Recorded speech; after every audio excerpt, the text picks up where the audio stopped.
Got the most eyes on you, the most to prove. What's your prediction? What's going to happen May 2nd? I put Rolly to sleep with a left hook. That's it. That's what you're going to see. Period. Lion situation. I see that's the most tension. Is there real beef there, or is it just you want to get ahead and you see him as a guy that you sparred a lot and you feel you should be in that position? No, I want to chop that kid's head off. Just recently, Ryan Garcia but Rolly Romero, and that's not even the fight yet, just 2 weeks out from Fatal Fury. City of Wolves, the tension between the two fighters has escalated from beef to outright hostility. Don't try too much. You know, Rolly's going to give you everything you want. So kind of just going to let the fight come to me, and then I'm going to take over. You know, I'm a better fighter all around. So I feel like it's going to show. Showing the fight, fresh off a 1-year suspension, Garcia is cleared to fight just 5 days before the event. These two have history not just from inside the ropes, but from a whole year of online jabs, leaked messages, and now physical confrontation before a bell has even rung for many fans. Garcia versus Romero was always a powder keg waiting for the spark the head, but that might have just been it is. He's a tremendous fighter. He's a tremendous fighter. The only people he cannot beat happens to be myself, Gervonta Davis, and depression. At the same time, Devin Haney, Garcia's longtime rival and the man many thought would be part of the narrative climax, is on the same card, but not in the same ring. He'll be facing Jose Ramirez, another serious contender with plenty to prove, and to round out the top of the bill, Teofimo Lopez is set to fight Arnold Barbosa, a fight some say feels more like filler than feature, but still worthy of inclusion considering Teofimo's draw. Said he's looking past you to fight Devin Haney. That doesn't concern you at all? I think Devin should get the fight again.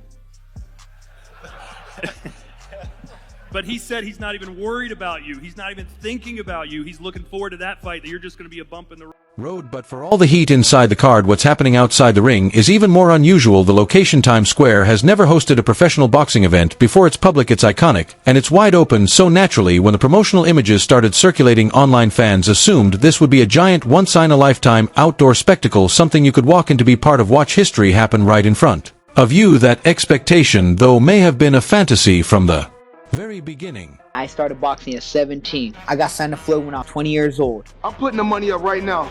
If Ryan Garcia can beat Rolly, I give him 200,000 cash. According to Matchroom's Eddie Hearn, none of that was ever real. The mock-ups fans saw online were not official. There was never an intention to sell tickets for the event, I believe Hearn said in a recent interview, throwing cold water on hopes for public attendance. He suggested the images came from AI-generated fan accounts or hype pages trying to visualize what they wanted the event to look like. The reality is far less accessible. Hearn made it clear this isn't about the crowd, it's about the cameras, it's about television, it's about the spectacle, not the people. No. I mean, there will be people there, but not open to the public in terms of tickets.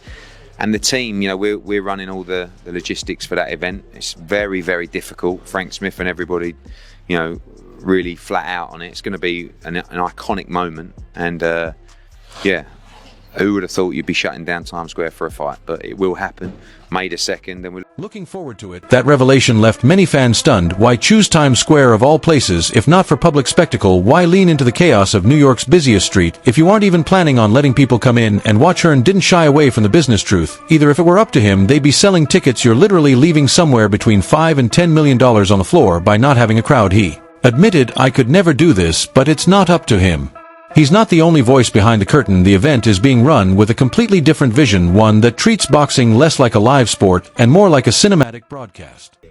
So if I am Oscar De La Hoya, and since Oscar De La Hoya is Ryan Garcia's promoter for Golden Boy Promotions, if I was Oscar De La Hoya, this is how I would book and promote Ryan Garcia moving forward. I heard that Ryan Garcia called out the weakest link at the 140-pound division, that being Rolly Romero, who is the WBA world champion at the 140-pound division in the sport of boxing.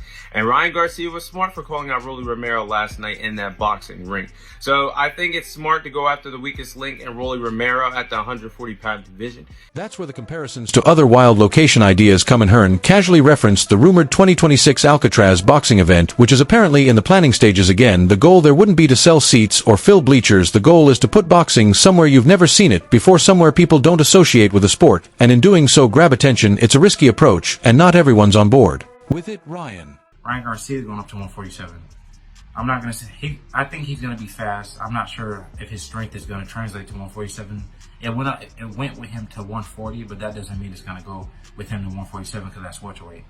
And now he's back with Eddie Reynoso, so I want to say in my opinion, he didn't look. He looked all right with Eddie Reynoso. He looked his best. There's also Oscar De La Hoya's take. While Hearn focused on the numbers, De La Hoya doubled down on the ambition. He's reportedly gone on record predicting 500,000 people showing up to watch in Times Square for free. Garcia echoed the claim himself on Instagram, hyping up what he framed as a massive public gathering. But from a logistics standpoint, the prediction doesn't add up. There's no seating, no crowd management plan, and no evidence that New York authorities are coordinating for an audience of that scale. If people do show up in those numbers, it's likely to be chaos, not celebration. It leaves the entire event floating in a weird gray zone. On one hand, it's being hyped as boxing Super Bowl moment, a groundbreaking event that will change how fights are experienced. Okay, so now. I'm helping him out. Hey, so Rolly's kind of the one who won in this deal. You got lucky.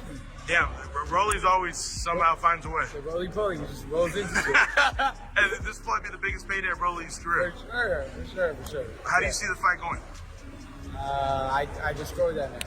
Man, on the other hand, it seems intentionally designed to keep real fans out. If you're not a VIP, a celebrity, or a handpicked guest, you're not getting in the visuals. May scream public event, but the logistics suggest a closed set, which brings us back to Garcia and Romero. The build-up to their clash has taken on a different tone. What started as a stylistic match of power versus speed, chaos versus control, has now turned personal. The headbutt incident wasn't part of a press conference or promotional skit. It was raw, unscripted, and caught on phone cameras. That moment went viral not because it was marketed, but because it was real. Fans responded to that clip not with curiosity, but with bloodlust. Everyone knows Garcia is not just trying to beat Rolly in the ring, he wants to humiliate him. Handles cleans up Rolly? I do. Think he wants to fight? Yeah, I think for both fighters obviously the common opponent right there. I think that both fighters, obviously Ryan just fought Tank. Yeah. I think he'll be better since fighting Tank. Yeah. And then the same thing with Rolly. I think Rolly became better from fighting Tank. I think that they knew certain mistakes that they made. I think they believed in their game plan. Got us all to believe in their game plan. I think they came to this fight with. And Rolly, he's not exactly known for backing down. He's been calling Garcia out for years, mocking him relentlessly, even going as far as to question his mental health, his comeback, and the legitimacy of his suspension. For him, this fight is a chance to be the villain who shuts Garcia down once and for all. And with the circus-like nature of the event, anything can happen. The stage may be set in one of the most visible places on earth, but the fights are going to be fought in a very real. I think Ryan's gonna catch him with that left hook, and it's gonna be 9-9. I think Ryan has changed, definitely. I think his character has definitely changed. With the way he's displaying it now, a lot more calmer, very respectful. Look like a real businessman now. He's not all loud and crazy like he was. He's kind of calmed it and tamed it down a bit. So I respect that with Ryan, man, and I think he's gonna be a lot more focused now, and he's actually gonna go and train, and he's gonna definitely put on